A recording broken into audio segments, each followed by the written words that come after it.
नमस्ते my dear students. ये video में अपन देखने वाले टॉपिक नंबर 7 का डिस्टिंग्विश। ऐसा कोई बोर्ड में पेपर अब तक बना नहीं जिसमें टॉपिक नंबर 7 का डिस्टिंग्विश नहीं आया। ये एक ही डिस्टिंग्विश है ये टॉपिक में और कंफर्म ये डिस्टिंग्विश पेपर में आता है। तो ये वीडियो अंत तक देखना ताकि आपको कंफर्म आपके 4 मार्क्स हो जाए। तो आप देख रहे हो ये जो डिस्टिंग्विश है, ये distinguish from topic number 7। This is from topic number 7 consumer protection act, ये वाला टॉपिक। ठीक है, तो देखो कंज्यूमर के प्रोटेक्शन के लिए इंडिया में 3 टाइप के ऑर्गेनाइजेशन हैं। सबसे पहला ऑर्गेनाइजेशन है डिस्ट्रिक्ट कमीशन, दूसरा है स्टेट कमीशन और तीसरा है नेशनल कमीशन। अभी ये जब तीनों ऑर्गेनाइजेशन है वो तीनों ऑर्गेनाइजेशन अलग अलग लेवल पे काम करते हैं। अभी क्या काम करते हैं ये? Consumer dispute redressal forum. Redressal का मतलब होता है सॉल्व करने वाला, कंज्यूमर के झगड़े सॉल्व करने वाला फोरम का मतलब ऑर्गेनाइजेशन। कंज्यूमर का झगड़ा सॉल्व करने वाला ऑर्गेनाइजेशन जो कौन से लेवल पे काम करता है? At district level is called as a district commission. तो ऐसे ऑर्गेनाइजेशन को डिस्ट्रिक्ट कमीशन कहा जाता है जो डिस्ट्रिक्ट लेवल पे काम करता है। उसके बाजू वाला पूरा आपको अभी मीनिंग समझा देगा बिकॉज माइनर चेंजेस। ये भी consumer dispute redressal forum, consumer के झगड़े सॉल्व करने वाला ऑर्गेनाइजेशन जो काम करता है कौन से लेवल पे? स्टेट लेवल पे, उसको कहा जाएगा स्टेट कमीशन।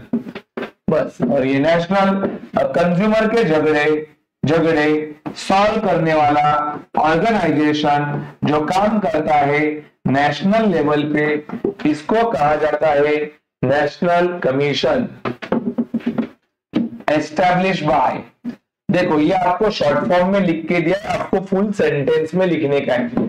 जैसे कि डिस्ट्रिक्ट कमीशन की स्थापना कौन करता है? तो डिस्ट्रिक्ट कमीशन को एस्टैब्लिश करता है state government.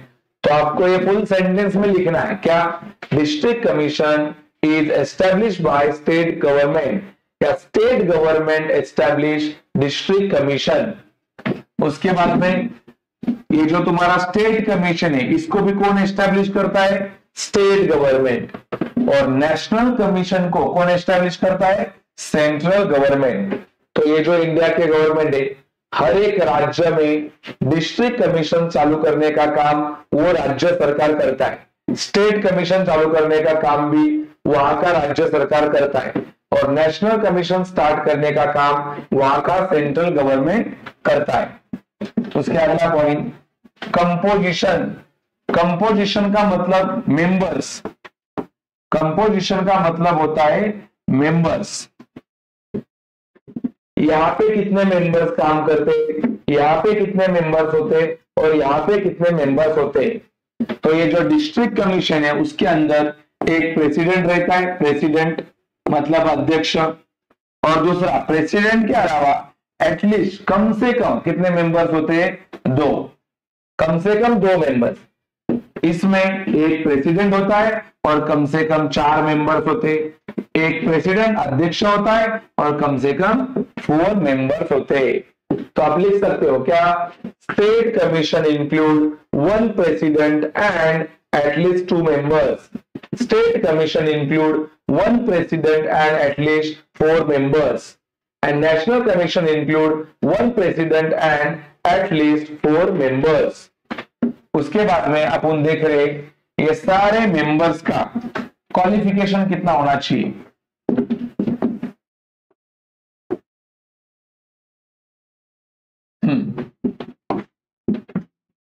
Qualification of member का नहीं, qualification of president. Qualification of president मतलब डिस्ट्रिक्ट कमीशन का अध्यक्ष बनने के लिए अपने पास कितना क्वालिफिकेशन होना चाहिए और तुम्हारा स्टेट कमीशन का अध्यक्ष बनने के लिए कितना क्वालिफिकेशन होना चाहिए। देखो यहाँ पे लिखा है a person who is or has been qualified to be a district जज। देखो जो भी बंदा डिस्ट्रिक्ट जज होता है, जो भी बंदा डिस्ट्रिक्ट जज होता है, या तो who is or has been और क्वालिफाइड टू बी अ, मतलब जो बंदा एज अ डिस्ट्रिक्ट कोर्ट का जज, जो बंदा एज अ डिस्ट्रिक्ट जज करके रह चुका है, या तो डिस्ट्रिक्ट जज का क्वालिफिकेशन उसके पास है, या तो अभी वो डिस्ट्रिक्ट जज है, तो वो बंदा यहाँ का क्या बन सकता है, प्रेसिडेंट बन सकता है।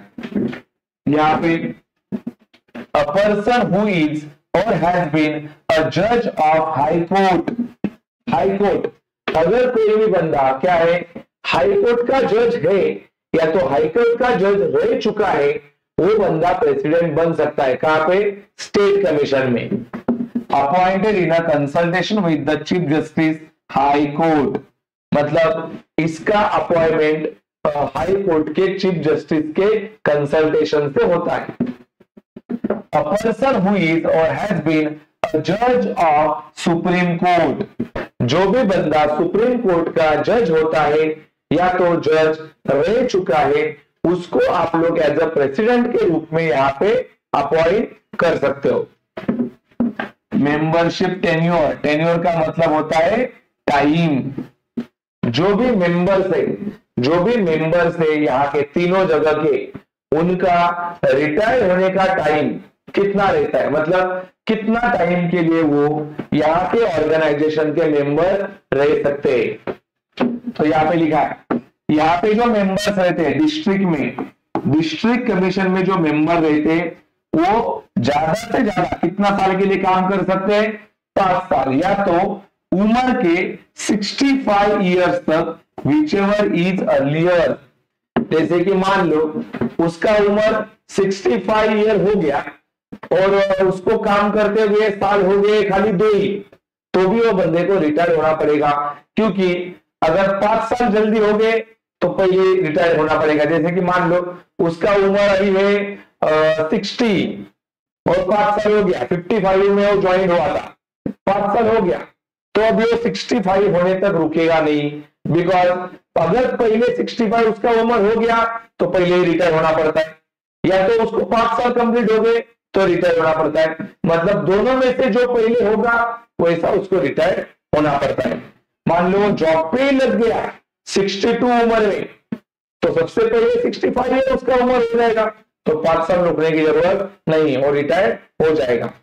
इधर भी सेम है, 5 साल या तो उम्र के 67 ईयर तक, अगर पहले 5 साल हो गया तो रिटायर होना पड़ेगा, या तो पहले 67 उम्र हो गया तो भी रिटायर होना पड़ेगा। यहाँ पे 5 ईयर या तो 67 ईयर, मतलब क्या, अगर उसको जॉब पे लगे हुए यहाँ पे काम करते हुए 5 साल हो गया है तो उसको रिटायर होना पड़ेगा, भले उसका उम्र 67 नहीं हुआ तो भी।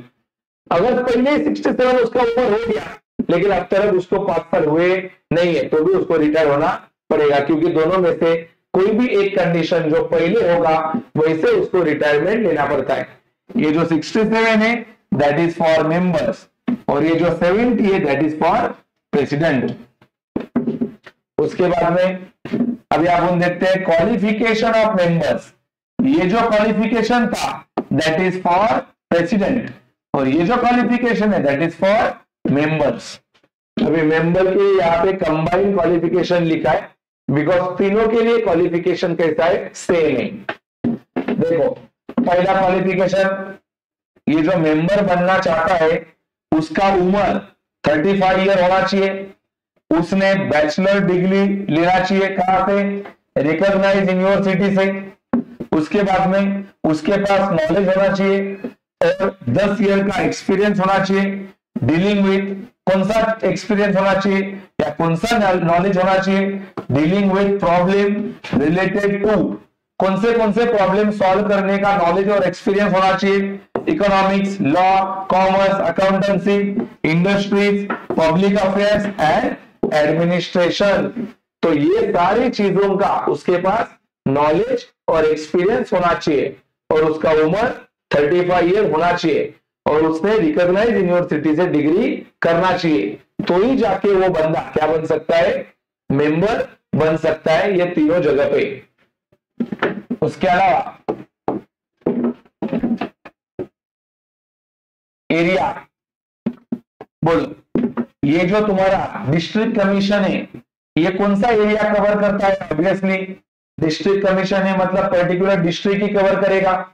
ये state commission particular state cover करेगा, और नेशनल कमीशन ये पर्टिकुलर कंट्री, कंट्री मतलब पर्टिकुलर नेशन को ये कवर करता है। तो इसको आप लोगों को फुल सेंटेंस में लिखने का है, district commission cover a particular district, state commission cover a particular state, ऐसा। अगला है मॉनेटरी ज्यूरिडिक्शन। देखो मॉनेटरी ज्यूरिडिक्शन मतलब क्या, कितने रुपए तक का कंप्लेंट, कितने रुपए तक का कंप्लेंट आप यहां पे लेके जा सकते हो। मान लो किसी ने आपको फंसाया, आप लोग कस्टमर, और आपको किसी ने फंसाया है कितने रुपए का, 1 करोड़ से कम रुपए के अमाउंट के लिए, तो आप इधर जाओगे, कहां पे, डिस्ट्रिक्ट कमीशन में। It entertain the complaints where the value of goods and services paid as a consideration is less than 1 crore. 1 crore अगर किसी ने आपको फंसाया है और उसका वैल्यू कितना है, 1 करोड़ से कम है, तो आप यहां पे जा सकते हो पहले वाले में। सपोज मेरे को किसी ने फंसाया कितने रुपए के लिए, 50 लाख के लिए, मैं यहां पे जाऊंगा मेरा कंप्लेंट लेके। ये पूरा लाइन सेम लिखने का, इज के आगे ये अपने को जोड़ने का, इज मोर देन। अगर आपको किसी ने फंसाया 1 करोड़ से ज्यादा रुपए के लिए और 10 करोड़ से कम रुपए के लिए, तो आप इधर जाओगे दूसरी जगह पे। 1 करोड़ से कम रुपए के लिए फंसाया और 10 करोड़ से, सॉरी 1 करोड़ से ज्यादा और 10 करोड़ से कम रुपए वाला अगर आपका कंप्लेंट है, तो आप दूसरे लेवल पे जाओगे। और मान लो अगर आपको किसी ने फंसाया 10 करोड़ से ज्यादा रुपए के लिए, तो आपको नेशनल कमीशन में आपका कंप्लेंट लेके जाना पड़ता है। उसके बाद में अपील अगेंस्ट। मान लो आप लोगों को न्याय नहीं मिला, कहां पे न्याय नहीं मिला, अगर आपको न्याय नहीं मिला डिस्ट्रिक्ट कमीशन में, तो आप कहां पे अपील करोगे उसका, स्टेट में। तो यहां पे लिखा है स्टेट कमीशन। पता क्या, if you don't get fair treatment, या तो फेयर कंज्यूमर रिड्रेस, मतलब अगर आप लोगों को परफेक्ट सोल्यूशन नहीं मिला on your complaints, then you can appeal for your complaints in state commission. आपको जो भी कंप्लेंट है वो आप अपील करोगे कहां पे, स्टेट कमीशन में। अगर आपको स्टेट कमीशन में आपको सही से जवाब नहीं मिला, सोल्यूशन नहीं मिला, तो आप कहां पे अपील करोगे, नेशनल कमीशन में।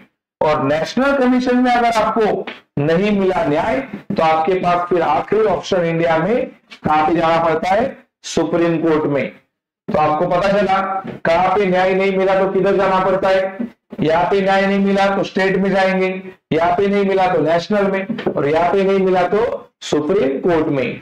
तो ये डिस्टिंग्विश आपको यहाँ पे मैंने कवर किया है। बोर्ड का मोस्ट टाइम पे डिस्टिंग्विश है, ऐसा कोई पेपर नहीं बनता जिसमें डिस्टिंग्विश आता नहीं है।